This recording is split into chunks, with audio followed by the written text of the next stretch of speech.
Aku selalu dianggap salah. Salah jadi istri. Salah jadi menantu. Salah jadi ibu. Padahal yang kulakukan hanya berusaha sebaik mungkin. Setiap hari aku dicemooh. Setiap langkahku dianggap kurang. Sampai aku bertanya pada diriku sendiri, apa salahku jadi ibu rumah tangga? Aku pernah bahagia. Tapi semuanya hancur ketika aku dijadikan kambing hitam atas masalah yang bukan ulahku. Aku jatuh, terpuruk, bahkan hampir kehilangan diriku sendiri. Tapi satu hal yang tak mereka tahu, aku tidak akan diam selamanya. Aku akan bangkit. Aku akan buktikan bahwa cahaya hidupku tidak bisa mereka padamkan. Inilah kisahku. Kisah seorang perempuan yang berjuang melawan stigma, luka, dan penghinaan demi menemukan dirinya kembali. Namaku Rani. Aku hanyalah seorang perempuan biasa, istri dari seorang lelaki bernama Arif, dan ibu dari seorang anak kecil berusia 5 tahun yang ceria. Namanya Naya. Hidup kami sederhana. Kami tinggal di sebuah rumah kontrakan kecil di pinggir kota. Dindingnya masih berlapis cat kusam, atapnya kadang bocor kalau hujan deras. Tapi di sanalah aku merasa punya dunia. Dunia kecilku, tempat aku meletakkan seluruh harapan dan kasih sayang. Arif, suamiku, sebenarnya bukan lelaki sempurna. Ia bekerja serabutan. Kadang menjadi sopir ojek online, kadang membantu di bengkel temannya. Penghasilannya tak seberapa. Tapi ia selalu mencoba membuatku tersenyum. Aku ingat betul. Setiap pulang kerja ia sering membawakan jajanan kecil untuk Naya. Meski hanya roti seharga Rp5.000. Tapi wajah Naya selalu berbinar menerimanya. Aku sendiri bekerja di sebuah toko perlengkapan rumah tangga. Upahnya pas-pasan. Tapi aku bersyukur. Sepulang kerja, aku biasanya masih menjahit pakaian tetangga untuk menambah sedikit rezeki. Aku sering tidur larut malam. Tapi semua itu kulakukan dengan ikhlas. Demi keluarga kecilku, hari-hari kami di awal pernikahan terasa begitu indah. Walaupun hidup kami serba terbatas, ada rasa hangat yang membuatku betah. Kadang kami makan hanya dengan telur dadar dan sambal sederhana. Tapi tawa kami mengisi ruang makan kecil itu. Suatu malam, aku masih ingat jelas. Aku, Arif, dan Naya duduk di ruang tamu yang sempit. Naya menggambar di atas lantai dengan krayon. Sementara aku dan Arif mengobrol ringan. Aku punya mimpi, Ron, kata Arif sambil menatapku. Suatu hari, aku ingin punya rumah sendiri. Rumah kecil saja, tapi cukup untuk kita bertiga. Aku ingin lihat Naya tumbuh tanpa harus pindah-pindah kontrakan lagi. Aku tersenyum mendengar kata-katanya. Aku juga ingin itu, Rif. Kita pasti bisa, asal kita sama-sama berjuang. Aku yakin Allah akan kasih jalan. Arif mengangguk, lalu menggenggam tanganku erat. Ada semangat yang kurasakan malam itu. Rasanya, seberat apapun hidup, asal kami saling percaya dan saling menggenggam, segalanya akan terasa lebih ringan. Aku tidak pernah menyangka bahwa kebahagiaan sederhana yang kami jalani saat itu perlahan akan berubah. Ada badai yang menanti, badai yang akan menguji bukan hanya rumah tangga kami, tapi juga hatiku sebagai seorang istri dan ibu.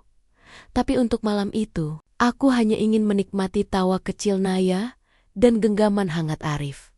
Aku ingin percaya bahwa besok akan selalu lebih baik dari hari ini.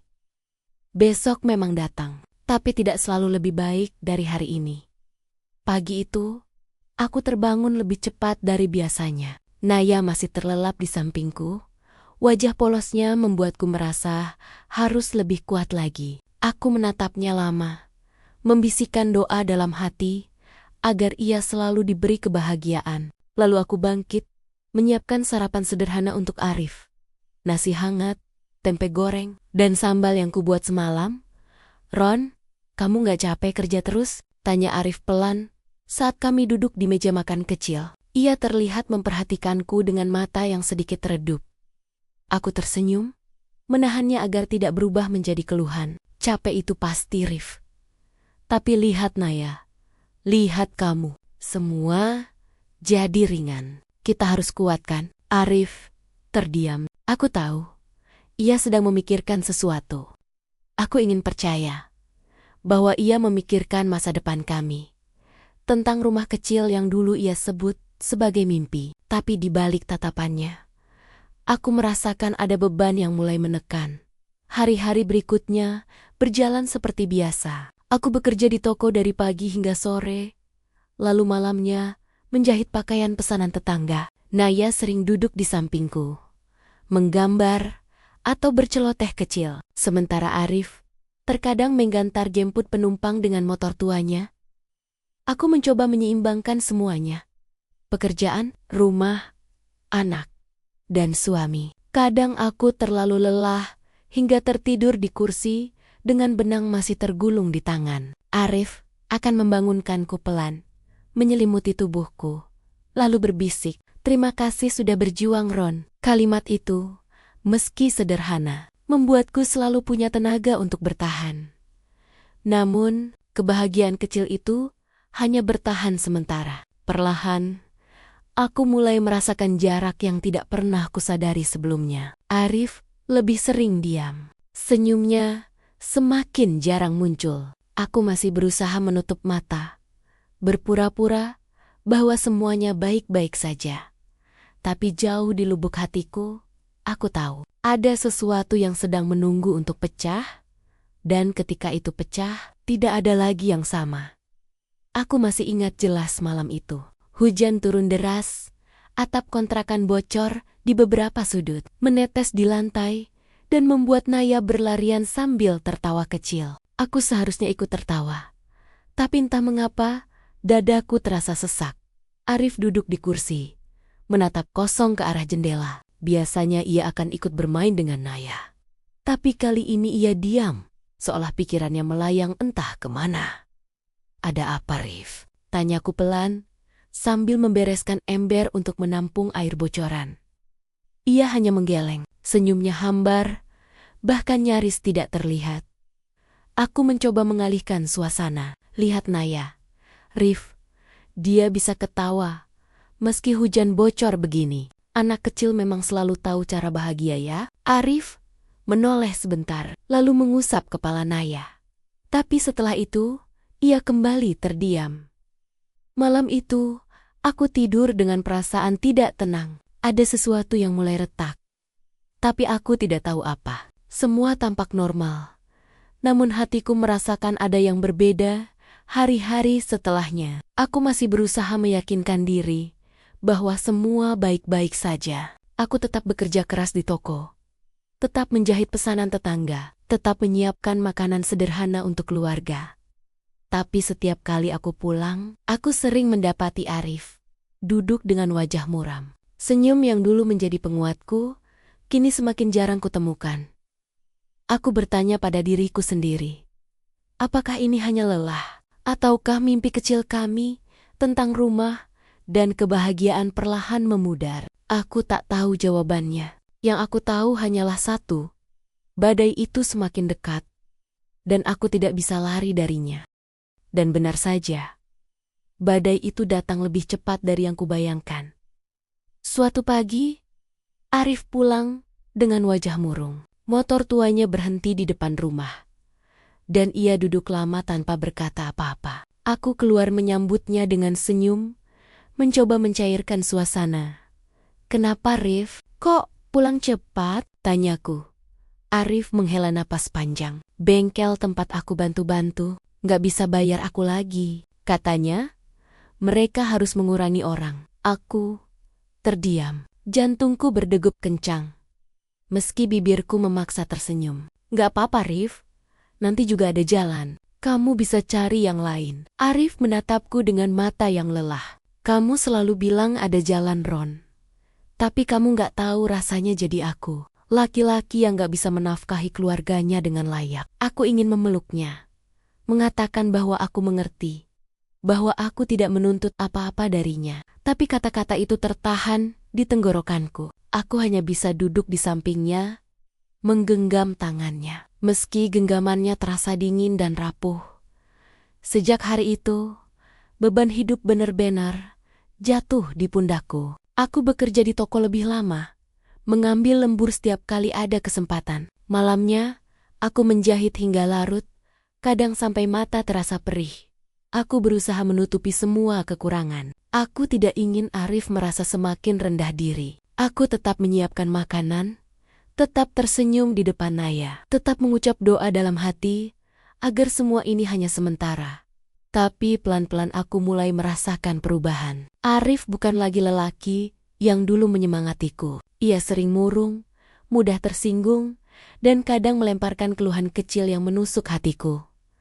Aku masih mencoba bersabar. Ini hanya ujian, kataku dalam hati. Aku bisa bertahan, namun aku tidak pernah menyangka keluhan kecil itu akan berkembang menjadi tuduhan yang menyakitkan. Tuduhan yang membuatku bertanya, apakah semua pengorbananku selama ini tidak ada artinya? Namun, aku tidak pernah menyangka keluhan kecil itu akan berkembang menjadi tuduhan yang menyakitkan. Hari itu, aku pulang larut malam. Toko sedang ramai karena ada diskon besar-besaran. Ditambah pesanan jahitan yang menumpuk. Tubuhku terasa remuk, tapi aku berusaha tetap tersenyum ketika membuka pintu rumah. Namun yang menyambutku bukanlah senyum Arif atau tawa kecil Naya. Yang ada hanyalah wajah suamiku yang muram. Dengan nada suara yang dingin. Ron, kamu pulang jam segini terus. Rumah jadi berantakan. Naya nggak terurus. Kamu sibuk kerja, tapi lupa sama keluarga sendiri? Katanya tanpa menoleh. Aku tercekat. Hatiku seperti diremas. Aku kerja buat kita, Rif. Jawabku pelan. Buat kamu, buat Naya. Semua yang aku lakukan demi rumah ini. Tapi Arif tidak berhenti. Apa gunanya, Ron? Uang ada, tapi rumah kayak kapal pecah. Anak lebih sering sama tetangga daripada sama ibunya. Kamu pikir aku nggak malu? Aku ingin menjelaskan. Ingin berteriak bahwa aku sudah mengorbankan segalanya. Bahwa setiap tetes keringatku adalah untuk mereka. Tapi suaraku tertelan oleh rasa perih. Aku hanya bisa menatap Arif dengan mata berkaca-kaca. Sementara Naya memeluk kakiku, bertanya polos, Bunda kenapa nangis? Malam itu, aku menangis, diam-diam. Aku tahu Arif sedang terluka karena keadaan. Aku tahu, ia kehilangan harga dirinya sebagai kepala keluarga. Tapi, mengapa aku yang harus menjadi sasaran? Aku menggenggam tangan Naya yang terlelap di sampingku dan berbisik lirih, Nak, maafkan Bunda kalau Bunda belum bisa jadi sempurna. Bunda hanya ingin kamu bahagia. Aku menutup mata, berusaha menahan semua rasa sakit. Namun jauh di lubuk hatiku, sebuah pertanyaan perlahan tumbuh. Sampai kapan aku bisa bertahan dengan cara seperti ini? Hari-hari berikutnya terasa semakin berat. Aku bangun lebih pagi, tidur lebih larut. Tapi tetap saja selalu ada yang kurang di mata Arif.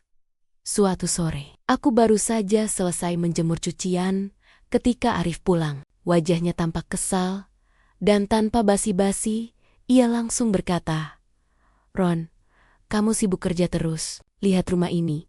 Kotor semua. Kamu nggak becus jadi istri. Hatiku tergores lagi. Aku ingin menjawab. Ingin menjelaskan bahwa aku sudah berusaha sebisa mungkin membagi waktu. Tapi kata-kata itu hanya berhenti di tenggorokan. Aku menunduk, menahan air mata yang hampir jatuh. Aku minta maaf, Rif. Aku akan bereskan lagi. Arif hanya menggeleng, lalu masuk ke kamar tanpa menoleh. Di ruang tamu, Naya yang sedang bermain boneka menatapku polos. Bunda, capek ya? Jangan nangis lagi, Bun. Naya janji gak nakal. Kata-kata kecil itu seperti pisau halus yang mengiris hatiku. Aku tidak ingin Naya tumbuh dengan melihat bundanya menangis setiap hari. Aku ingin ia mengenal arti bahagia, bukan luka. Malam itu, setelah semua tertidur, aku duduk sendirian di ruang tamu yang sepi. Aku menatap jahitan di tanganku, benang kusut yang terasa seperti hidupku sendiri. Aku berbisik lirih pada diriku sendiri. Aku harus kuat, demi Naya, demi keluarga ini. Tapi, kalau aku terus disalahkan, siapa yang akan menguatkanku? Pertanyaan itu menggantung di udara, tanpa jawaban. Dan entah mengapa, di dalam hatiku aku merasa, ini baru permulaan. Aku sadar, badai yang menimpa rumah tanggaku tidak akan mereda dalam waktu dekat. Tapi aku juga sadar, aku tidak bisa menyerah begitu saja. Ada Naya yang harus kulindungi, ada rumah tangga yang harus kupertahankan. Sejak malam itu, aku membuat janji pada diriku sendiri. Apapun yang terjadi, aku akan bertahan. Aku akan bekerja lebih keras. Aku akan mencoba lebih sabar. Aku akan lakukan apa saja agar keluarga ini tidak hancur. Setiap pagi aku berangkat ke toko dengan tubuh lelah, tapi hati yang memaksa tegar. Aku pulang sore hari, lalu melanjutkan menjahit hingga larut malam. Aku bahkan sering lupa makan, hanya demi menyelesaikan pesanan yang bisa menambah uang belanja. Kadang, aku merasa tubuhku seperti mesin yang tidak boleh berhenti. Namun, semakin aku berusaha, semakin sering Arif melontarkan kata-kata yang menekan. Ron, kamu terlalu sibuk sama kerjaan. Rumah ini jadi nggak keurus. Aku nggak butuh kamu jadi perempuan karier. Aku butuh kamu jadi istri. Aku diam. Meski dalam hati aku ingin berteriak, semua yang kulakukan ini untukmu, Rif, tapi aku menelan semuanya. Karena aku takut satu kata bisa memicu pertengkaran yang lebih besar. Di sisi lain, aku juga semakin takut pada diriku sendiri. Takut kalau aku lelah dan menyerah. Takut kalau aku gagal menjaga rumah tangga ini tetap utuh. Malam itu, aku memandang wajah Naya yang sedang tertidur pulas. Tangannya memeluk boneka lusuh kesayangannya. Air mataku jatuh tanpa bisa kutahan. Bunda janji, Nak, Bunda akan lakukan apa saja, biar kamu tetap punya rumah yang hangat. Meskipun Bunda harus menahan sakit, Bunda nggak akan pergi. Bunda akan bertahan. Aku tidak tahu, apakah janji itu akan menyelamatkanku, atau justru semakin menjeratku dalam luka yang lebih dalam. Dan ternyata, luka itu mulai terasa sedikit demi sedikit. Tubuhku sering lemas, kepalaku berdenyut setiap malam. Tapi aku menahannya. Aku tidak ingin Arif atau Naya tahu kalau aku sedang sakit. Aku hanya ingin mereka melihatku kuat, agar rumah ini tidak runtuh sepenuhnya. Suatu sore, aku hampir pingsan saat menjahit. Jarum di tanganku jatuh, dan aku menunduk lama, berusaha mengatur napas. Saat itu Naya menghampiri, wajahnya cemas. Bunda sakit, jangan kerja dulu Bun, katanya dengan suara kecil. Aku tersenyum, meski bibirku gemetar. Nggak apa-apa sayang, Bunda, cuma capek. Naya main dulu. Ya, Bunda, harus selesaikan ini. Aku memaksakan diri. Karena pesanan itu adalah tambahan uang untuk bayar listrik bulan ini. Aku tidak punya pilihan. Namun ketika malam tiba, bukannya mendapat pengertian, aku justru mendengar kata-kata yang semakin menusuk dari Arif. Ron, kamu terlalu sibuk. Lihat rumah ini. Berantakan. Aku pulang kerja. Nggak ada makanan hangat di meja. Kamu mau jadi istri atau mau jadi pekerja? Aku menunduk, menahan tangis yang hampir pecah. Aku cuma berusaha, Arif.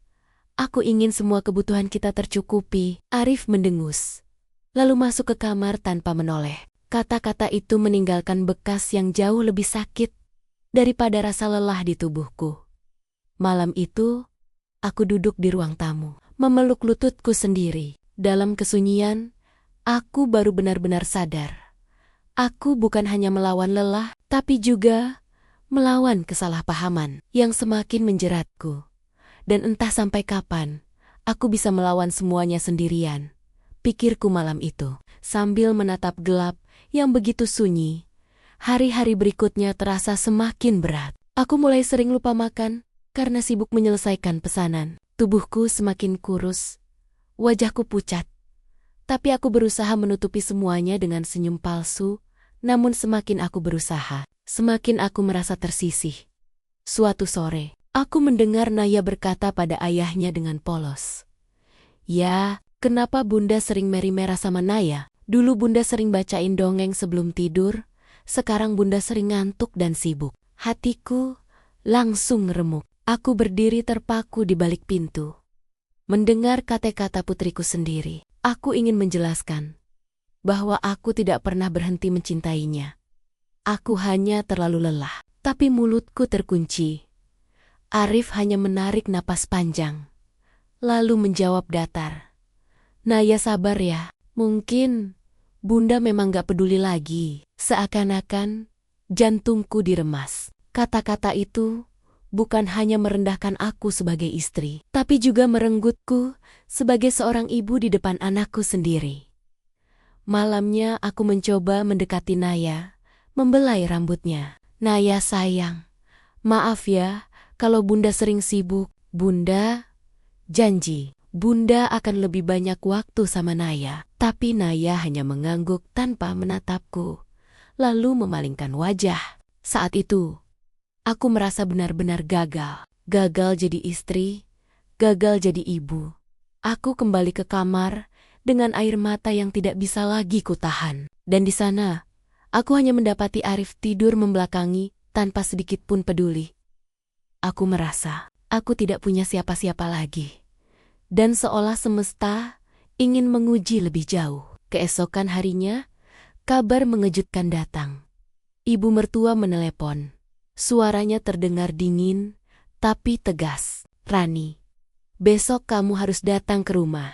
Ada hal penting yang harus dibicarakan. Jangan banyak alasan." Nada itu membuat tubuhku lemas. Aku tahu, jika ibu mertua sudah bicara begitu, pasti ada sesuatu yang besar. Aku mencoba bertanya, tapi telepon langsung ditutup tanpa penjelasan. Sepanjang malam aku gelisah, tak bisa tidur. Perasaan was-was itu menghantui hingga pagi datang. Saat tiba di rumah mertua, aku melihat mereka sudah berkumpul di ruang tamu. Wajah-wajah tegang menyambut kedatanganku. Seolah aku adalah terdakwa yang akan diadili. Arif duduk di samping ibunya, tapi tak menoleh sedikit pun padaku. Ibu mertua membuka suara dengan nada menusuk.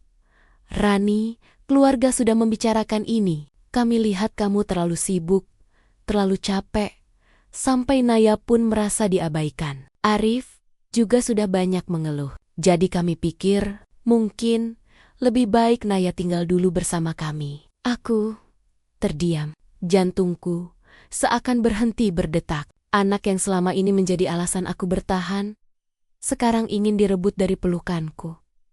"Tidak, Bu. Tolong jangan pisahkan aku dari Naya." Suaraku bergetar, nyaris putus. Tapi Arif hanya menunduk, tanpa membela, tanpa kata-kata. Diamnya terasa seperti pengkhianatan. Air mataku menetes deras. Aku merasa semua usahaku sia-sia, semua pengorbanan, semua tenaga, semua doa, kini digantikan dengan sebuah vonis yang merampas kebahagiaanku sebagai ibu. Hari itu, aku benar-benar merasa dunia runtuh di hadapanku. Namun aku tidak bisa tinggal diam. Aku harus berjuang, bagaimanapun caranya, agar Naya tetap berada di sisiku. Sepulang dari rumah mertua, aku langsung mencoba bicara baik-baik dengan Arif. Aku menahan tangis, berusaha terdengar tenang. "Arif, aku tahu aku banyak kekurangan, tapi jangan ambil Naya dariku. Dia segalanya. Buat aku janji akan berubah. Aku akan kurangi pekerjaanku. Aku akan lebih banyak waktu untuk keluarga." Tapi jawaban Arif hanya membuat hatiku makin hancur. "Rani, kamu selalu bilang janji, tapi kenyataannya kamu sibuk terus. Aku capek dengar alasanmu. Lagi pula, mungkin memang lebih baik Naya tinggal sama orang tua. Mereka lebih bisa ngurus dia daripada kamu." Aku terdiam. Kata-katanya seperti pisau yang menusuk perlahan. Dingin, tanpa ampun. Aku ingin marah, ingin berteriak, tapi yang keluar hanya isak tertahan. Beberapa hari berikutnya, aku mencoba membuktikan diriku. Aku mulai mengurangi pekerjaan, memaksa tubuhku tetap kuat meski lelah. Aku masak lebih sering, menyiapkan sarapan pagi, menjemput Naya sekolah, bahkan mencoba menemaninya bermain meski mataku berat karena kurang tidur. Aku berharap ada yang melihat usahaku. Aku berharap Arif tersentuh. Aku berharap Naya kembali tersenyum hangat padaku.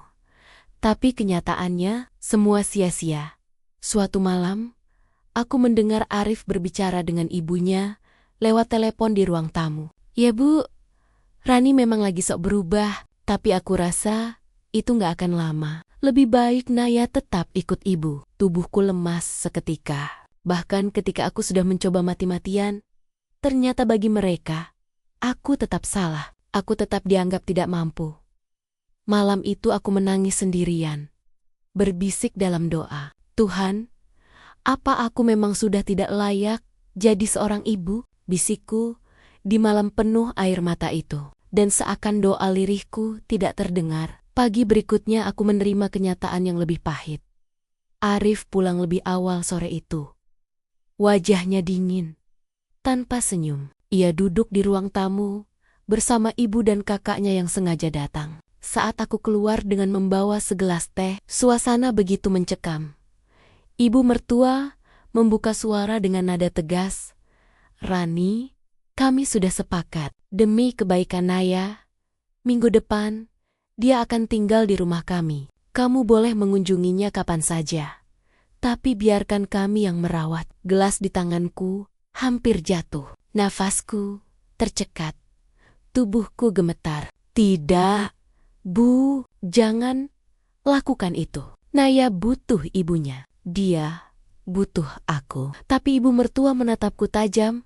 Yang Naya butuhkan adalah perhatian, bukan janji. Dan kamu sudah berkali-kali gagal. Aku menoleh pada Arif, berharap ada pembelaan, tapi ia hanya menunduk, seolah setuju tanpa berani menatap mataku. Diamnya lebih menyakitkan daripada 1000 kata. Air mataku mulai jatuh, tapi aku menolak menyerah. "Aku mohon, beri aku kesempatan sekali lagi. Aku janji, aku akan buktikan kalau aku bisa. Tolong jangan pisahkan aku dari anakku." Namun, kakak iparku ikut menambahkan. Suaranya dingin, "Rani, ini bukan tentang kamu. Ini tentang masa depan Naya. Kamu harus belajar legowo, jangan egois." Kata-kata itu membuatku terpojok. Semua seakan melawan, semua seakan sepakat bahwa aku memang tidak pantas. Aku berdiri di tengah ruang tamu seperti seorang terdakwa, sementara mereka menjadi hakim yang siap menjatuhkan vonis. Malam itu, aku memeluk Naya lebih erat dari biasanya, mencium rambutnya yang harum, berbisik lirih. "Bunda, gak akan biarkan siapapun ambil kamu sayang. Apapun yang terjadi, kamu tetap milik Bunda." Tapi jauh di dalam hati, aku mulai takut. Takut kalau aku benar-benar akan kehilangannya. Dan ketakutanku perlahan berubah jadi kenyataan beberapa hari kemudian. Arif memberitahuku dengan nada datar, "Minggu depan, Naya ikut orang tua. Kamu harus siap-siap. Jangan bikin ribut." Kata-kata itu membuat jantungku berhenti sesaat. Seminggu, itu berarti aku hanya punya 7 hari lagi untuk memeluk Naya setiap malam, mendengar tawanya setiap sore, dan merasakan hangat tangannya menggenggamku. Aku mulai menghitung waktu seperti seorang terpidana. Setiap detik bersama Naya terasa begitu berharga, sekaligus menyakitkan. Karena aku tahu, semuanya bisa direnggut dariku kapan saja. Aku mencoba menghabiskan lebih banyak waktu bersamanya, menemaninya belajar, mengajaknya bermain, bahkan kembali membacakan dongeng sebelum tidur. Senyumnya sempat kembali. Tawa kecilnya membuatku ingin percaya bahwa semuanya akan baik-baik saja. Tapi di sisi lain, aku melihat tatapan Arif yang semakin dingin. Ia menatapku seperti orang asing, seolah semua yang kulakukan hanyalah sandiwara. Dan setiap kali mertua datang berkunjung, mereka mengingatkanku dengan kalimat yang menusuk, Ingat Rani, jangan egois. Kamu harus merelakan demi kebaikan Naya. Malam-malamku dipenuhi tangis. Aku memeluk Naya erat-erat. Takut jika suatu saat aku membuka mata, ia sudah tidak ada lagi di sisiku. Sampai akhirnya, di hari ke-7, aku mendengar suara mobil berhenti di depan rumah. Jantungku berdetak kencang. Dari jendela, kulihat ibu mertua dan kakak ipar turun dengan wajah serius. Hari itu, hari yang kutakuti akhirnya tiba. Aku berdiri di ruang tamu, tubuhku gemetar ketika pintu diketuk keras. Arif membuka pintu, dan ibu mertua masuk bersama kakak ipar dengan wajah penuh ketegasan. Tanpa basa-basi, ibu mertua langsung berkata, "Kami datang untuk menjemput Naya. Jangan bikin susah, Rani." Aku langsung berdiri, menghalangi jalan mereka dengan tubuhku yang lemah. "Tidak, Bu, jangan ambil Naya dariku. Dia anakku. Tolong, jangan lakukan ini." Arif hanya menunduk, tak sekalipun memandangku. Diamnya membuat aku semakin remuk. Aku mendengar suara langkah kecil dari belakang Naya keluar dari kamarnya, membawa boneka kesayangannya. "Bunda, ada apa?" tanyanya polos. Matanya bingung melihat ketegangan di hadapannya. Aku berlutut, memeluknya erat.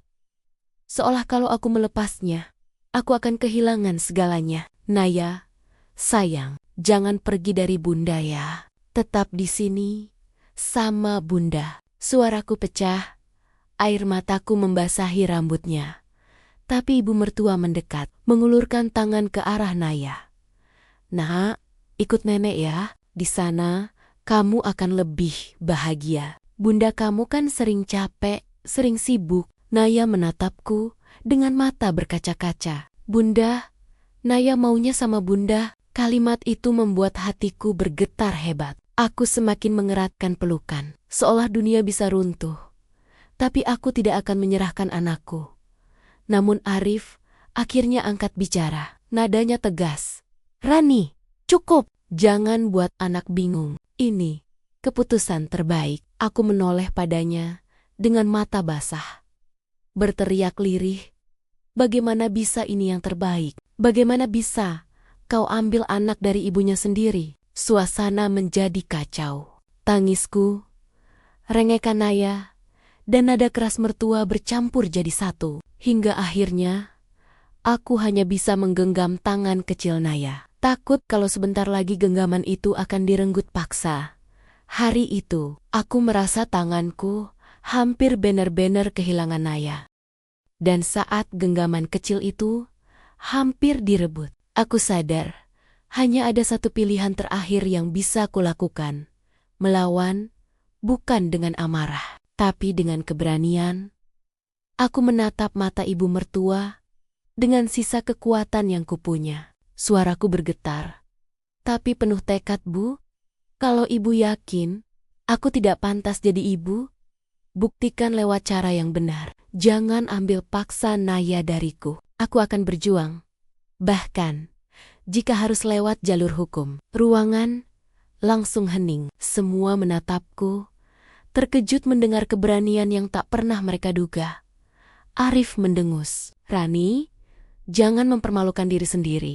Kamu pikir kamu sanggup?" Aku mengusap air mata, lalu menggenggam tangan Naya lebih erat. Aku memang lemah, tapi aku adalah ibunya, dan tidak ada yang bisa memisahkan seorang ibu dari anaknya tanpa perjuangan. Kalau aku harus jatuh, biarlah aku jatuh karena memperjuangkan dia, bukan karena menyerah. Ibu mertua terlihat tersentak. Kakak ipar mencoba membalas dengan nada sinis. "Jangan sok tegas, Rani. Kamu nggak punya apa-apa." Aku menunduk sejenak, mengakui kenyataan itu. Tapi kemudian, aku mendongak lagi dengan suara yang lebih kuat.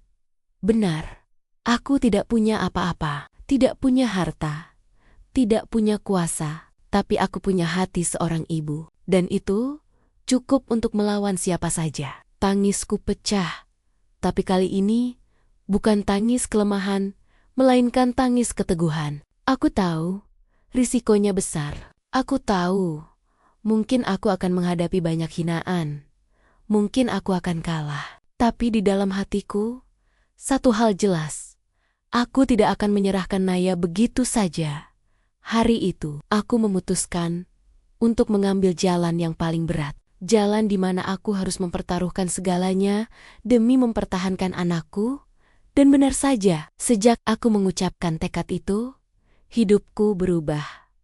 Arif marah besar. Malam itu, ia menatapku dengan sorot yang belum pernah kulihat sebelumnya. Kalau kamu berani-berani bawa masalah ini keluar rumah, jangan harap aku akan menganggapmu sebagai istri lagi. Aku hanya diam, menunduk, tapi hatiku tetap teguh. Aku tahu, kata-kata Nia bukan sekadar ancaman, itu jalan perpisahan. Keesokan harinya, ibu mertua bener-bener datang dengan membawa seorang pengacara keluarga. Mereka menatapku sinis. Seolah aku hanya bayangan lemah yang bisa dipatahkan kapan saja. Rani, jangan coba-coba mempermalukan kami. Kalau kamu memaksa, kamu sendiri yang akan terluka, kata ibu mertua dengan nada menekan. Aku tersenyum getir. Meski jantungku berdegup kencang, biarlah aku yang terluka, Bu.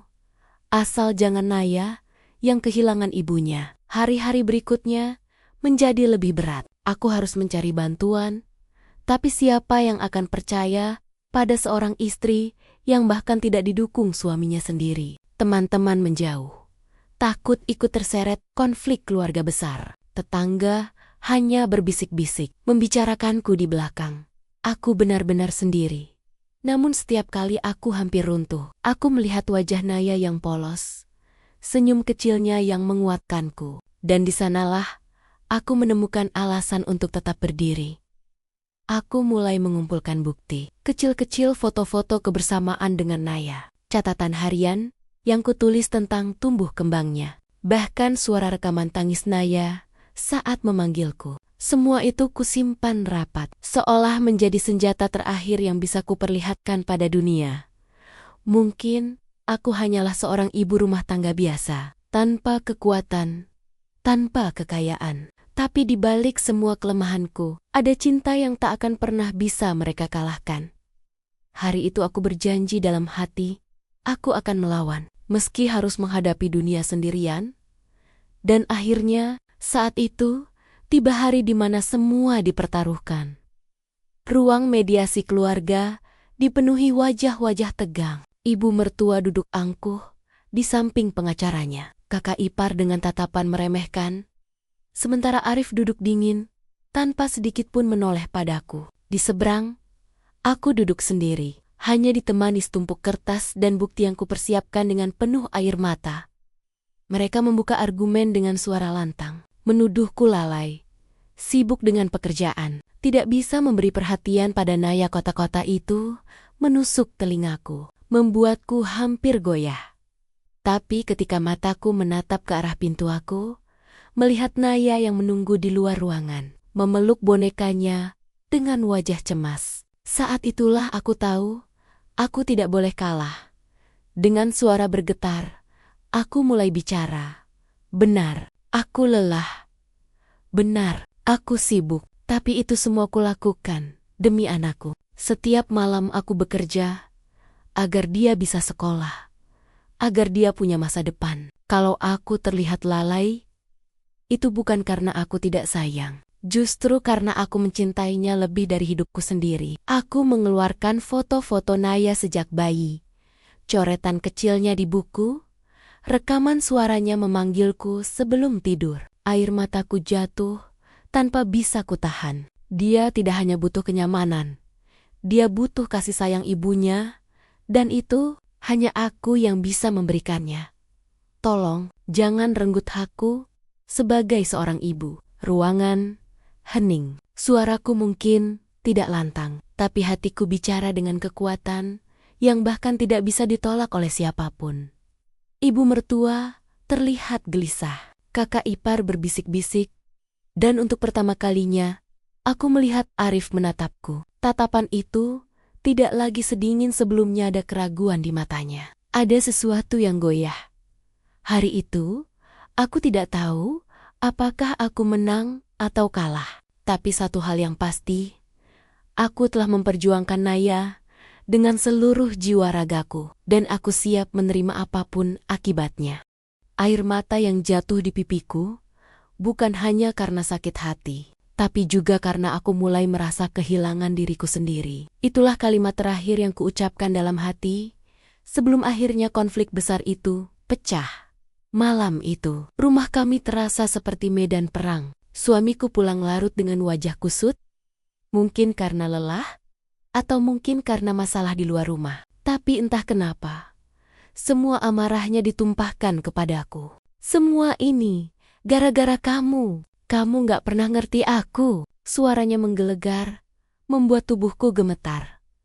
Aku mencoba menahan diri, mencoba tetap diam seperti biasanya. Tapi malam itu, aku tidak bisa lagi. Aku gak ngerti kamu, atau kamu yang gak pernah mau ngerti aku. Suaraku bergetar, tapi jelas penuh luka yang sudah lama aku pendam. Kalimat itu membuatnya terdiam sejenak, lalu ia membanting gelas ke lantai hingga pecah berantakan. Suara pecahan kaca itu seperti mengguncang duniaku. Anak kami terbangun, menangis ketakutan. Aku segera memeluknya erat, berusaha menenangkan, meski hatiku sendiri porak-poranda di tengah tangisan anak kami. Suamiku justru meninggalkan rumah begitu saja, membiarkanku dalam ketakutan dan kesedihan. Malam itu, aku hanya bisa duduk di lantai, memeluk anakku yang terus menangis dengan kaca berserakan di sekitar kami. Dalam hatiku, aku bertanya lirih, sampai kapan aku harus bertahan di rumah yang sudah kehilangan arti rumah? Dan saat semua orang sibuk menunjuk kesalahanku, siapa yang peduli pada luka yang kutanggung sendirian? Itu adalah kalimat yang terus terngiang di kepalaku sejak pertengkaran terakhir dengan suamiku dan keluarganya. Pagi itu, aku duduk di teras rumah dengan mata sembab. Aku baru saja melewati malam yang panjang tanpa tidur. Bayangan tentang bentakan suami, cibiran mertua, dan tuduhan yang tidak pernah adil terus menghantui pikiranku. Aku menatap tangan ini, tangan yang dulu begitu percaya diri, tangan yang dulu kuat, menggenggam mimpi. Kini terasa lemah, seperti kehilangan arah. Tapi di sela-sela rasa sakit itu, muncul satu suara kecil dalam hatiku.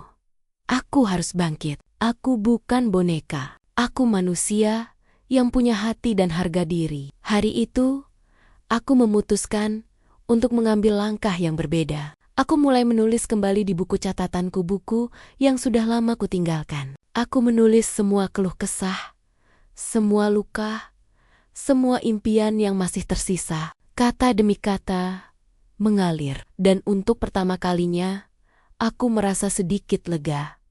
Namun langkah kecilku ini ternyata kembali dipandang salah. Ketika suamiku pulang dan melihatku menulis, ia mencibir. "Kamu ini ngapain sih? Daripada nulis yang gak jelas begitu, mending mikirin rumah. Jangan sok-sokan sibuk sendiri." Hatiku kembali tersayat. Aku ingin berteriak, ingin mengatakan bahwa aku juga berhak punya dunia. Tapi aku hanya diam, menatap kertas dengan air mata yang jatuh satu persatu. Dalam hati aku berbisik, aku bukan boneka, dan suatu hari nanti, aku akan buktikan itu. Bisikan dalam hati itu masih terus menyalakan bara kecil dalam jiwaku. Meski setiap hari, aku dipaksa menunduk oleh keadaan. Malam itu, setelah suamiku tertidur, aku kembali duduk sendirian di ruang tamu. Lampu redup, suara jam dinding berdetak pelan, dan hatiku bergejolak. Aku menatap catatan yang kutulis siang tadi, tulisan penuh luka, penuh marah, tapi juga penuh harapan. Air mata mengalir deras. Tapi kali ini bukan hanya karena sakit. Ini air mata yang bercampur dengan tekad. Aku sadar, jika aku terus diam, mereka akan terus menginjakku. Aku sadar, jika aku terus mengikuti, aku akan kehilangan diriku sendiri. Namun keberanian itu belum bisa keluar sepenuhnya. Aku masih takut. Takut dianggap durhaka. Takut dicap istri pembangkang. Takut dunia menudingku lagi. Tapi di dalam hati, ada suara yang terus berbisik. Kalau kamu tidak melawan hari ini, sampai kapan kamu akan terus diperlakukan seperti ini? Dan untuk pertama kalinya, aku berani menjawab bisikan itu. Tidak, aku harus mulai berdiri. Bahkan jika itu berarti, aku harus berjalan sendirian. Aku menutup buku catatan itu dengan erat. Lalu, menatap keluar jendela. Malam begitu sunyi. Tapi entah mengapa, aku merasakan ada secercah cahaya di kejauhan. Cahaya yang belum tahu dari mana datangnya, tapi aku yakin itu adalah tanda. Tanda bahwa hidupku tidak akan selamanya begini. Cahaya yang kulihat di kejauhan malam itu, kini benar-benar hadir di hadapanku. Bukan berupa sinar lampu, bukan pula sekadar harapan kosong, melainkan kenyataan sebuah peluang yang tak pernah kubayangkan sebelumnya. Pagi itu, aku memberanikan diri menerima tawaran dari sahabat lamaku untuk ikut terlibat dalam sebuah kegiatan sosial. Awalnya aku ragu, takut keluarga suami kembali menganggapku tidak tahu diri. Namun saat aku melangkah keluar rumah untuk pertama kalinya dengan niat yang bulat, aku merasakan sesuatu yang berbeda. Aku merasa hidup kembali. Di sana, aku bertemu orang-orang yang menyambutku bukan sebagai menantu gagal, bukan sebagai istri tak berguna, melainkan sebagai manusia yang punya hati dan kemampuan. Mereka mendengarkan ceritaku, bahkan mengajakku ikut berbagi pengalaman untuk menguatkan orang lain. Aku menangis, bukan karena sedih, tapi karena akhirnya ada yang melihatku sebagai aku. Dan ketika aku pulang ke rumah sore harinya, aku sudah siap menghadapi apapun. Anehnya, hari itu tak ada teriakan, tak ada cemooh. Suamiku hanya terdiam melihatku. Mungkin bingung dengan keberanian yang mulai terpancar dariku. Aku tidak menjawab tatapannya dengan takut, melainkan dengan tenang. Karena di dalam hati aku tahu, aku sudah menemukan diriku kembali. Malam itu, aku menulis di buku catatanku. Aku pernah hancur, pernah dipandang hina, pernah dijadikan kambing hitam, tapi aku bangkit. Karena aku belajar bahwa harga diriku tidak ditentukan oleh mulut orang lain. Aku berhak bahagia, aku berhak berdiri, aku berhak menjadi diriku sendiri. Cahaya itu kini bukan lagi sekadar di kejauhan. Ia sudah menyinari jalanku. Aku bukan boneka. Aku adalah manusia yang layak dihargai. Dan mulai hari ini, aku berjanji untuk tidak pernah lagi membiarkan siapapun memadamkan cahayaku. Cerita ini mengajarkan bahwa sekeras apapun tekanan, kita tetap punya hak untuk bangkit. Jangan biarkan penilaian orang lain menentukan harga diri kita. Kadang, langkah kecil penuh keberanian bisa menjadi pintu menuju kehidupan baru yang penuh cahaya.